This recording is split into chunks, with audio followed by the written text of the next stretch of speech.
ಬಿಸ್ಮಿಲ್ಲಾಹಿರ್ ರಹಮಾನಿರ್ ರಹೀಮ್. ಸ್ನೇಹಿತರೆ, ಇಸ್ಲಾಂ ಧರ್ಮದ ಎರಡನೇ ಖಲೀಫಾ ಹಜರತ್ ಉಮರ್ ರದಿಯಲ್ಲಾಹು ಅನ್ಹು ಅವರ ಆಡಳಿತ ಹೇಗಿತ್ತೆಂದರೆ ನ್ಯಾಯ, ಧರ್ಮನಿಷ್ಠೆ, ಸತ್ಯಕ್ಕೆ, ಜನರ ಮೇಲಿನ ಕಾಳಜಿಗೆ ಹೆಸರುವಾಸಿಯಾದಂತಹ ಆಡಳಿತ. ಅವರ ಆಡಳಿತದ ಒಂದು ಘಟನೆ ಬಗ್ಗೆ ತಿಳಿಯೋಣ. ಅಸ್ಸಲಾಮು ಅಲೈಕುಂ ವರಹಮತುಲ್ಲಾಹಿ ವಬರಕಾತಹು. ರಾತ್ರಿ ಹೊತ್ತು ಮದೀನಾ ನಗರ ನಿಶ್ಶಬ್ದವಾಗಿತ್ತು. ಆಕಾಶದಲ್ಲಿ ಚಂದ್ರನ ಬೆಳಕು, ಜನರೆಲ್ಲ ನಿದ್ರಿಸುತ್ತಿದ್ದರು. ಆದರೆ ಒಬ್ಬ ವ್ಯಕ್ತಿ ತನ್ನ ಸಹಾಯಕನ ಜೊತೆಯಲ್ಲಿ ನಿದ್ರೆ ಮಾಡದೆ ಹೊರಟಿದ್ದರು. ಅವರೇ ಖಲೀಫಾ ಹಜರತ್ ಉಮರ್ ರದಿಯಲ್ಲಾಹು ಅನ್ಹುರವರು. ತಮ್ಮ ಸಹಾಯಕ ಹಜರತ್ ಅಸ್ಲಂ ರದಿಯಲ್ಲಾಹು ಅನ್ಹುರ ಜೊತೆಯಲ್ಲಿ ಜನರ ಸ್ಥಿತಿ, ಕಷ್ಟ ತಿಳಿಯಲು ಯಾರಿಗಾದರೂ ಏನಾದರೂ ಅಗತ್ಯವಿದೆಯೇ ಎಂದು ಮದೀನಾ ನಗರದ ಬೀದಿಗಳಲ್ಲಿ ಗಸ್ತು ತಿರುಗುತ್ತಿದ್ದರು. ಯಾರಾದರೂ ಹಸಿದವರಿದ್ದಾರೆಯೇ, ಯಾರಾದರೂ ಸಹಾಯಕ್ಕಾಗಿ ಕಾಯುತ್ತಿದ್ದಾರೆಯೇ? ಗಸ್ತು ತಿರುಗುತ್ತಾ ಊರ ಹೊರಗೆ ಬಂದರು. ದೂರದಲ್ಲಿ ಸಣ್ಣ ಗುಡಿಸಲು ಕಾಣಿಸಿತು. ಬೆಂಕಿಯ ಬೆಳಕು ಮತ್ತು ಹೊಗೆ ಆಡುತ್ತಿತ್ತು. ಮಕ್ಕಳು ಅತಿ ಜೋರಾಗಿ ಅಳುತ್ತಿರುವುದು ಕೇಳಿಸಿತು. ಹಜರತ್ ಉಮರ್ ರದಿಯಲ್ಲಾಹು ಅನ್ಹುರವರು ತಮ್ಮ ಸಹಾಯಕನಿಗೆ, ಬನ್ನಿ ಹತ್ತಿರ ಹೋಗಿ ನೋಡೋಣ, ಮಕ್ಕಳು ಯಾಕೆ ಅಳುತ್ತಿದ್ದಾವೆ ಎಂದು ಹೇಳಿ ತಮ್ಮ ಸಹಾಯಕನಿಗೆ ಕರೆದುಕೊಂಡು ಗುಡಿಸಲ ಬಳಿ ಬಂದರು. ಅಲ್ಲಿ ಒಬ್ಬ ಮಹಿಳೆ ಬೆಂಕಿಯ ಮುಂದೆ ಕುಳಿತು ಒಲೆಯ ಮೇಲೆ ಪಾತ್ರೆ ಇಟ್ಟು ಅಡುಗೆ ಮಾಡುತ್ತಿದ್ದಳು.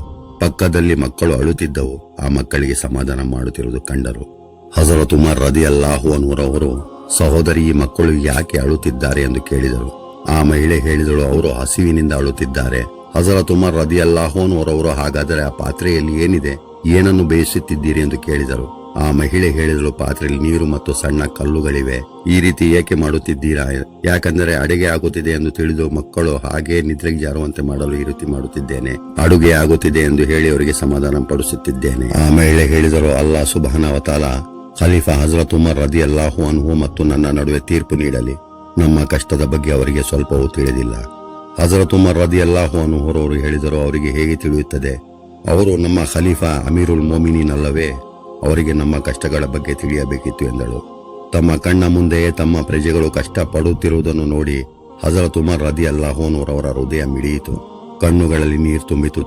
ತಕ್ಷಣವೇ ಅವರು ಬೈತುಲ್ ಮಾಲ್ಗೆ, ಅಂದರೆ ಸಾರ್ವಜನಿಕ ಆಹಾರ ಭಂಡಾರಕ್ಕೆ ಓಡಿದರು. ಹಿಟ್ಟು, ತುಪ್ಪ, ಖರ್ಜೂರ ಮತ್ತು ದವಸ ಧಾನ್ಯಗಳನ್ನು ಒಂದು ಚೀಲಕ್ಕೆ ತುಂಬಿಕೊಂಡು ತಮ್ಮ ಬೆನ್ನಿನ ಮೇಲೆ ಹೊತ್ತುಕೊಂಡರು.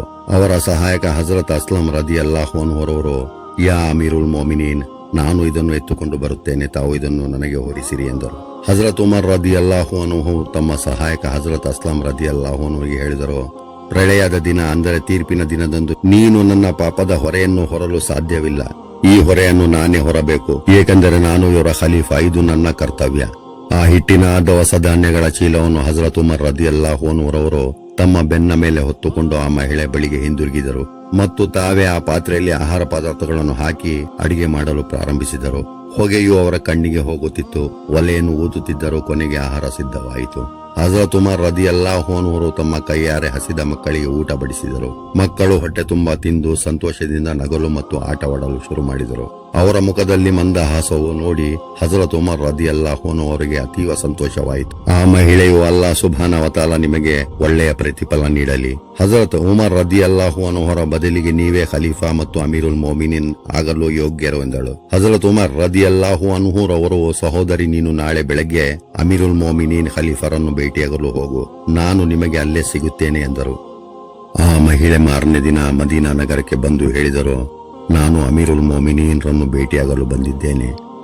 ಅಲ್ಲಿ ನೆರೆದಿದ್ದವರ ಪೈಕಿ ಒಬ್ಬರು ಹೇಳಿದರು, ಅಲ್ಲಿ ನಿಂತಿರುವ ಆ ವ್ಯಕ್ತಿಯೇ ಅಮೀರುಲ್ ಮೊಮಿನೀನ್ ಖಲೀಫಾ ಹಜರತ್ ಉಮರ್ ರದಿಯಲ್ಲಾಹು ಅನ್ಹು ಎಂದರು.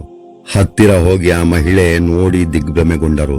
ನಿನ್ನೆ ರಾತ್ರಿ ನಮ್ಮ ಗುಡಿಸಲಿಗೆ ಬಂದ ವ್ಯಕ್ತಿಯೇ ಅಮೀರುಲ್ ಮೊಮಿನೀನ್ ಹಜರತ್ ಉಮರ್ ರದಿಯಲ್ಲಾಹು ಅನ್ಹು ಎಂದು ಗಾಬರಿಗೊಂಡಳು.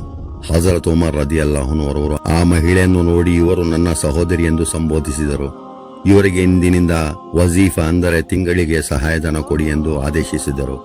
ಆ ಮಹಿಳೆ, ನಾನು ತಿಳಿಯದೆ ಆ ಮಾತುಗಳನ್ನು ಆಡಿದೆ ಎಂದರು.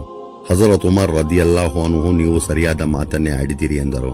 ಖಲೀಫಾ ಹಜರತ್ ಉಮರ್ ರದಿಯಲ್ಲಾಹು ಅನ್ಹುರವರು ನಾಯಕತ್ವ ಎಂದರೆ ಅಧಿಕಾರವಲ್ಲ, ಅದು ಜನರ ಕಷ್ಟಗಳಿಗೆ ಸ್ಪಂದಿಸುವ ವ್ಯಕ್ತಿಯಾಗಿದ್ದರು. ಹಸಿದವರಿಗೆ ಅನ್ನ ಕೊಡುವವರು ಅಲ್ಲಾಹ್ ಸುಬ್ಹಾನಹು ವ ತಆಲನ ನಿಜವಾದ ಸೇವಕರು. ಹಜರತ್ ಉಮರ್ ರದಿಯಲ್ಲಾಹು ಅನ್ಹುರವರು ಮಾನವತೆಯ ಬೆಳಕು ಮತ್ತು ನಮ್ಮ ಹೃದಯಗಳಿಗೆ ಮಾರ್ಗದರ್ಶಕ. ಅವರು ನಮಗೆ ಕಲಿಸಿದ್ದಾರೆ, ನಿಜವಾದ ಇಸ್ಲಾಂ ಎಂದರೆ ಪ್ರಾರ್ಥನೆ ಮಾತ್ರವಲ್ಲ, ಹಸಿದ ಜನರಿಗೆ ಅನ್ನ ನೀಡುವುದು, ದಯೆ ತೋರುವುದು. ತಮಗೆ ಈ ಘಟನೆ ಇಷ್ಟವಾಗಿದ್ದರೆ ನನ್ನ ಚಾನೆಲ್ ಅನ್ನು ಸಬ್ಸ್ಕ್ರೈಬ್ ಮಾಡಿ, ಲೈಕ್ ಮಾಡಿ, ಶೇರ್ ಮಾಡಿ, ತಮ್ಮ ಅನಿಸಿಕೆಗಳನ್ನು ಕಾಮೆಂಟ್ ಮಾಡಿ. ಅಸ್ಸಲಾಮು ಅಲೈಕುಂ ವರಹಮತುಲ್ಲಾಹಿ ವಬರಕಾತಹು.